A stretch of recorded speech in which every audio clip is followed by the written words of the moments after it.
et Marwan Kamara. Au moment que certains fêtent l'arrivée de la nouvelle année dans les rues et d'autres lieux publics, ces fidèles chrétiens ont choisi la voie de la prière et de la réflexion spirituelle. Ici, à la cathédrale Toussaint de Conakry, une veillée spéciale Saint-Sylvestre rassemble de nombreux fidèles chrétiens anglicans pour un culte commun. Parmi les participants, une délégation du secrétariat général des affaires religieuses. Cultivons la paix et le bon sens. Cette paix qui nous appelle à aller au-delà de nos limites. Nous venons de finir l'élection présidentielle. Librement, nous avons choisi qui nous voulons. Nous sommes tous et toutes invités à le soutenir dans nos prières, nos paroles, nos sens de responsabilité. Seul, il ne peut rien. Il faut l'effort de tout un chacun. Après la cathédrale Toussaint, la délégation du secrétariat général des affaires religieuses a poursuivi sa tournée dans l'église protestante évangélique de Koléa. Et si la Saint-Sylvestre n'est pas seulement une fête de réveillon, c'est aussi un moment de gratitude et de renforcement de la cohésion sociale. Quand on pense à 365 jours au cours duquel Dieu vous a gardé, c'est vraiment un temps de reconnaissance que nous mettons à part pour dire merci à Dieu et confier les 365 jours de la nouvelle année. Au fil de la nuit, la délégation est aussi accueillie à l'église des Assemblées de Dieu de Concassère. Ici également, le même rituel se répète, lecture des textes bibliques et des bénédictions pour confier l'année à venir à Dieu et pour le maintien de la paix. L'église a beaucoup prié et nous voulons vraiment dire merci au Seigneur. J'ai saisi l'occasion pour dire merci au chef de l'État qui a assuré vraiment la sécurité, qui nous a permis de célébrer les 3 fêtes. Aujourd'hui, nous sommes dans la joie que le pays reste dans la paix. Notre pays est demeuré le havre de paix qu'il a toujours été. Et donc pour cela, nous venons remercier les fidèles chrétiens qui ont continué à prier pour le pays. Et aujourd'hui, nous sommes contents de voir un pays encore stable. Et c'est vraiment un sujet de joie pour nous. Dans chaque église visitée, la délégation s'est jointe aux fidèles pour multiplier des prières pour la préservation de la quiétude sociale et l'acceptation des résultats de l'élection du 28 décembre dernier pour une Guinée développée et stable.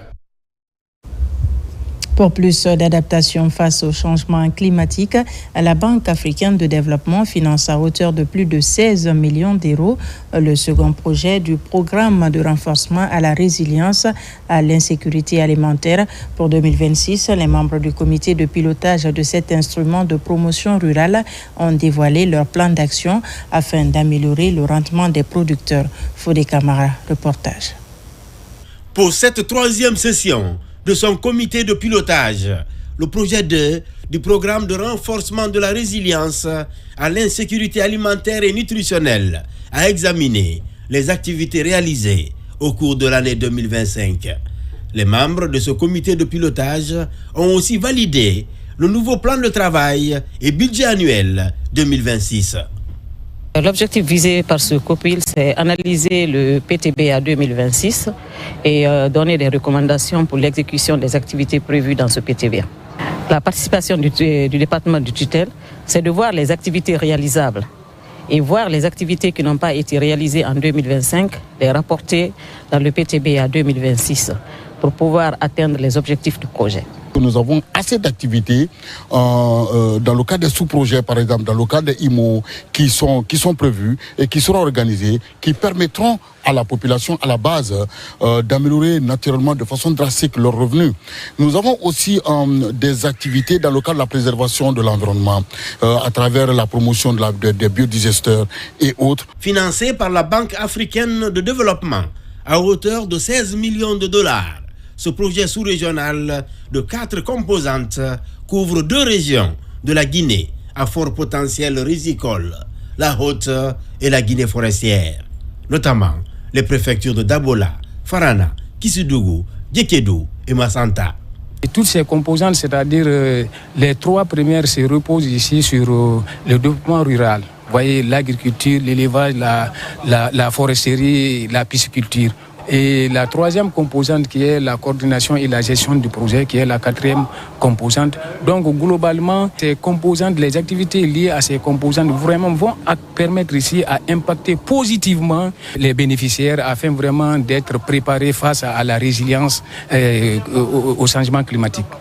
Programmé pour une durée de 5 ans, la mise en œuvre de ce projet sous-régional va permettre d'améliorer les conditions de vie des populations agricoles par une politique d'adaptation au changement climatique et autres chocs exogènes, des chocs qui fragilisent les PME rurales.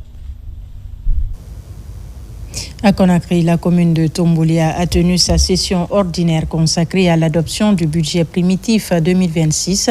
Les travaux se sont déroulés au siège de la commune en présence des conseillers communaux et des chefs de quartier. Fatmata Batouli Diallo.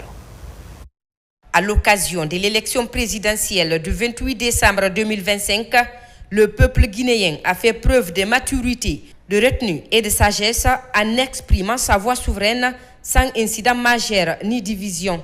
Un scrutin salué comme une avancée significative pour la démocratie du pays. En termes d'observation de la campagne électorale, la campagne s'est déroulée dans un climat totalement apaisé. En termes d'incidents, nous avions été bluffés. Sur toute l'étendue du territoire, partout nos observateurs ont pris part à l'observation des élections. Nous avons dénombré aucun incident. À la maison de jeunes de Matam, la mission d'observation de la CONAS Chaplin Afrique salue la maturité du peuple guinéen. Devant les représentants de la commune, le chef de quartier et les journalistes, l'organisation félicite également le travail de la Direction générale des élections ainsi que l'engagement des acteurs de la paix pour le bon déroulement du processus électoral. La mission d'observation électorale de la CONAS Chaplin d'Adou félicite les autorités en charge des élections pour son ouverture à toutes les parties prenantes du processus, ainsi qu'à l'ensemble du peuple de Guinée pour sa maturité et son engagement en faveur de la démocratie.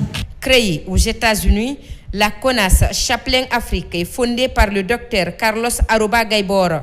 Présente dans près de 80 pays à travers le monde, l'organisation intervient dans les domaines du développement social, économique et culturel, tout en œuvrant pour la promotion de la justice et le maintien de la paix.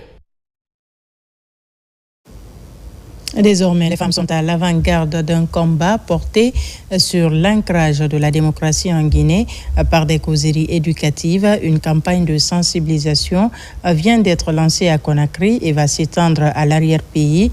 Objectif principal, impliquer les femmes dans la consolidation de la démocratie en Guinée. Abdul Karim Kamara. Au-delà des joutes électorales, la nécessité de consolider les bases d'une démocratie forte est désormais en débat. Ces causeries éducatives se veulent un processus continu qui exige l'engagement des citoyens, le respect des institutions et autres éléments d'adaptation à la démocratie. Une initiative de l'ONG Femmes pour l'excellence et la paix qui compte entièrement sur l'implication de la gente féminine. Comme on le dit, la femme est le baromètre de la société et on ne peut pas parler de paix sans parler de femmes. Donc elles sont le noyau. Qu'elles jouent le rôle des médiatrices qu'elles ont toujours joué, le rôle des gardiennes à la maison. En ce début de l'année 2026, le top départ de cette campagne de sensibilisation est donné à Conakry. Dans les communes de Matam, Bessia, Matoto et Ratoma, à travers ces causeries, les groupements, serrés et autres associations de femmes sont édifiées sur l'importance d'un ancrage démocratique. Notre engagement est sans faille, car une démocratie forte ne s'acquiert pas en un seul jour. Et nous nous estimons heureuses d'être impliquées dans le combat. Dans ce combat, l'objectif visé par l'ONG Femmes pour l'excellence et la paix est d'amener les citoyennes et citoyens à savoir quels sont les droits et responsabilités qui leur incombent dans le maintien d'une démocratie saine et forte. Et pour terminer, dans la savane guinéenne, les communautés qui pratiquaient l'excision ont décidé de déposer leurs couteaux publiquement Historiquement, elle renonce à cette pratique. Le projet touche les préfectures de Kankan, Kirouané et Sigiri. Le point avec Djamkaba. Pratique dangereuse, les mutilations génitales féminines reculent dans la savane guinéenne. À Kankan, la commune rurale de Sabadou Baranama accueille la fête de l'abandon de l'excision. C'est le rendez-vous de 11 districts pour renoncer à cette activité néfaste à la santé de la jeune fille. Le mot d'ordre, tourner le dos au couteau de l'excision. Nous déclarons solennellement et suivant un consensus communautaire partagé l'abandon de la pratique de mutilations génitales féminines et du mariage d'enfants dans nos 11 communautés, ici représentées par les leaders désignés que nous sommes. Ces cérémonies officielles et publiques viennent lever définitivement les réticences pour des communautés qui s'inscrivent désormais dans la dynamique de tolérance zéro contre la pratique. Le changement de comportement pour l'abandon de la pratique de l'excision est aussi perspectible à Kerewane. À Komodou, 10 villages se prononcent publiquement contre l'excision. Nous ne célébrons pas la fin d'un combat, mais le début d'une nouvelle ère. Je vous exhorte tous, leaders, devenez les gardiens de cette promesse.